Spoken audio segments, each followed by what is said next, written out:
Those were the last words Joe Hunter ever said to his sister, Joanna. You need to leave him, this is why. She had called him upset. Something, he says, was wrong. There was something, a conflict. A conflict, Joe believes, with her husband, Pastor Mark Lewis. I didn't think she was in danger in that moment because she had some confidence. She was angry. She had some momentum behind her. 24 hours later, Joanna was dead. You know, that was the last time I ever spoke to her.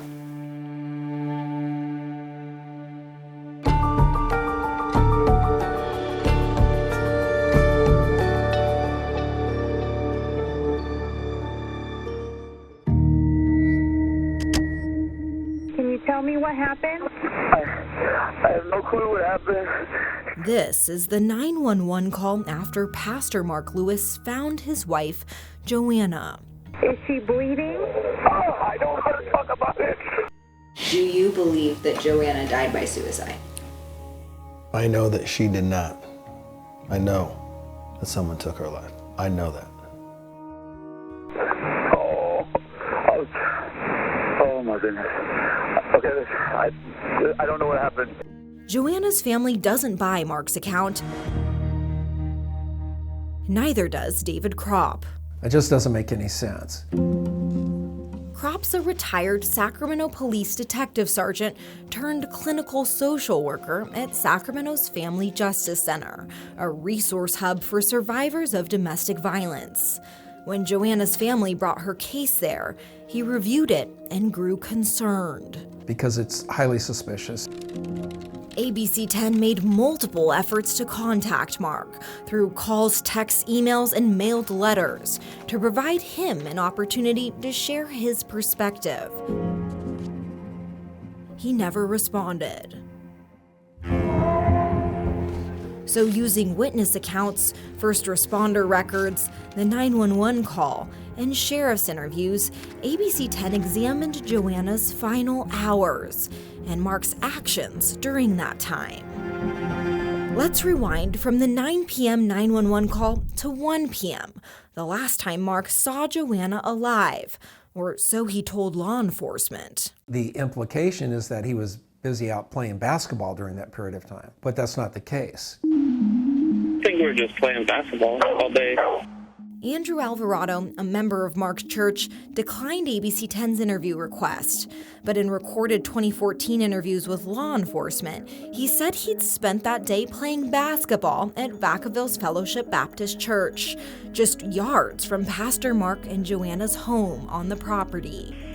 They have a hoop out front at the church. Andrew's account of that day reveals two gaps in Mark's alibi. First, Andrew said Mark didn't show up to play basketball until 3. That's 2 hours after Mark told the sheriff's office he last saw Joanna, records show. Which means that there was a period of time, 2 hours, where I'd like to know what Mark was doing. Second, around 4:30, Andrew said he left. That's the thing. I left to go drop him off. Andrew borrowed Mark's car to give some teenagers they were playing basketball with a ride and grab food, he said, estimating he was apart from Mark for 45 minutes. During this time, Mark went home, Andrew initially said. And then that's when he left to go to his house. In a later interview, his story changed. I don't know if he went back to his residence or what he did with that time. When Andrew returned around 5:15, he and Mark continued playing basketball until 9, he said. That means in total, they played over 5 hours that day. Just seems suspicious to me. That on its face is evidence of foul play. Other church members told ABC 10 it was common for Mark to play basketball for long periods of time. Around 9, Mark walked the few yards home. I was still playing basketball, and then he called me, and he said call the cops. Andrew called 911. What's the problem there? I think someone's dead. Mark had found Joanna, hanging in their closet. He didn't cut her down. He didn't try CPR. And he had a cell phone. He didn't call 911, he called his friend who he'd been playing basketball with for over 5 hours next door to call the police. That's troubling. What Kropp questions, law enforcement did not. At 9:39, records show Deputy Ryan Wallace from the Solano County Sheriff's Office arrived. Mark was unable to provide me with any details and was extremely frantic, Wallace wrote in his report. The deputy went into the house and found Joanna hanging by a bathrobe sash tied to the closet rod, with her feet touching the floor. He cut Joanna down, noting her body had stiffened from rigor mortis. This is a crucial factor, according to Dr. Bill Smock. Yes, it says that she's been dead for at least several hours. Dr. Smock is one of the country's top experts on strangulation. He's testified in major cases like George Floyd's and regularly trains law enforcement across the country. I'm training federal agents, U.S. attorneys, including the FBI, in the evaluation of crime scenes, but specifically how to recognize a staged crime scene. After reviewing Joanna's case, he has no doubts. Joanna's death is a homicide. She was murdered. The murder scene was staged to look like a suicide. Rigor mortis points to those critical gaps in Mark's alibi, he says, and should have prompted deputies to ask a key question. When did Mark go into that house? We know that he went back to the house at some point during the basketball games. These gaps, he says, suggest one theory. Was that the time that he murdered her and then staged the scene to look like a suicide? It's the question Dr. Smock and David Kropp have. But they'll never know, they say, because the sheriff's office did not ask. They missed the evidence. This is clearly an inept investigation. The investigation was mishandled from the very beginning. Mark's alibi never questioned, Kropp says. A silly basketball alibi, and the deputy bought it. Mark's criminal history never checked, records show. They didn't know about that Joanna had been strangled before. In 1996 filed restraining order requests, she described abuse, including Mark hanging her on a wall and choking her, him grabbing her neck and twisting it, and her having to be taken by ambulance to the ER with a severely sprained neck. She had actually had to go to the hospital from prior domestic assaults. That alone would have given him cause to stop and maybe call out investigators. It took just 29 minutes, records show, for the sheriff's office to rule out foul play in Joanna's death. It seems to me that he came to that conclusion awful quickly.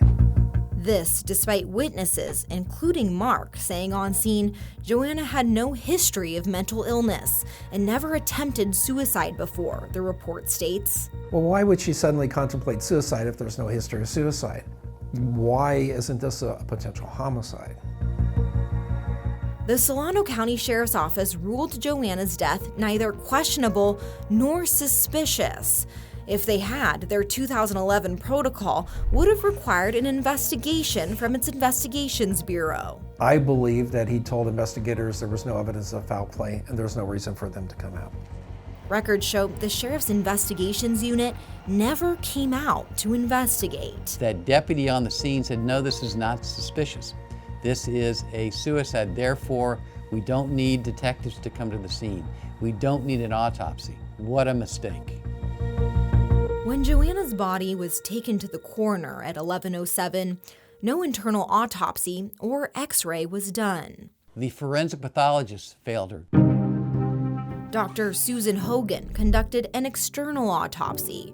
Her report focused on the injuries to Joanna's neck. But what if there are additional injuries under the skin that don't show up externally? If you don't do a full autopsy, you will never know if that victim sustained additional trauma. 2 years after Joanna's death, Dr. Hogan's work was called into serious question.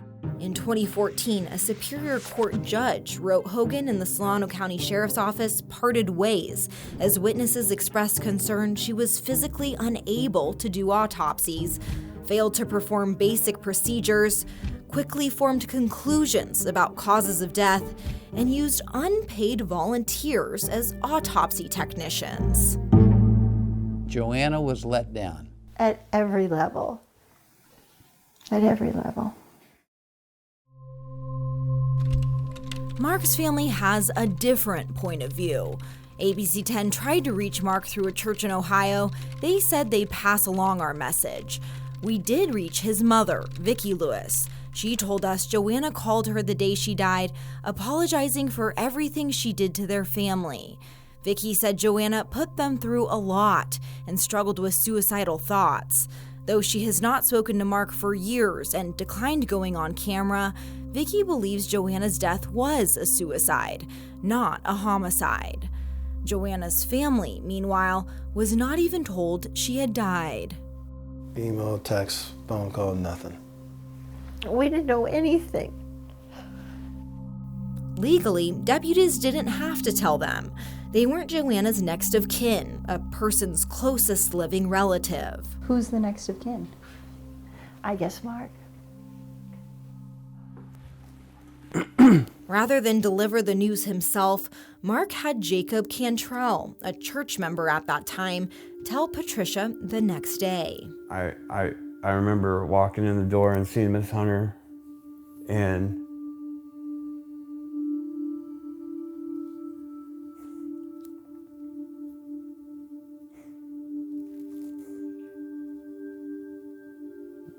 I think I said something like, Joanna's no longer with us. It broke her, and rightfully so. And I remember her saying, he did this, didn't you? He did this. And I remember pushing him and yelling, what did he do to her? And I fell to the ground.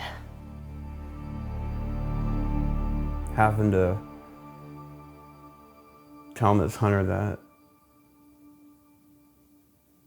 was probably one of the hardest things, if not the hardest thing I've ever had to do. Why didn't he do it himself? Why would he do it if he can make somebody else do it? He's a coward. Jacob now calls the church cult-like, and Mark a master manipulator. I just got played. It is really, I guess, taking a toll. It's why he agreed to go on camera, to speak his truth about Joanna's death. What do you think? Do you think Mark killed Joanna? Absolutely. He did it. He did it one of multiple ways. He either physically did it himself. He did it by emotionally and probably even physically beating her down to where she felt like she had no other option. Or third, he said, Mark had someone else do it for him. If she leaves, then he can't be the pastor. A divorced man cannot be a pastor. So he would have lost everything. Her family believes she was trying to leave, but ended up dead. So they went to the Solano County Sheriff's Office. And I said, you've got to listen to us, please. And he just showed me this piece of paper. I said, what is that? He said, that's the suicide note. A handwritten note was found near Joanna, the deputy reported. The message, take care of the dogs. I said, that's not a suicide note. I said, do you know she came home the year before and asked us about the dogs? And she knew her dad had asthma and she wasn't going to bring them. She was coming home. The note stunned Joe, but where it was found stopped him cold. I said, well, where was that? It was in an open suitcase. And I thought, what? To Joe, it wasn't a farewell note. It was proof Joanna was leaving, like he says he urged her to the night before she died. Yet, they say the sheriff's office ignored their insight. And then immediately after that, the doors were shut. We begged them. There's such a history of domestic violence. You've got to look at this as a homicide.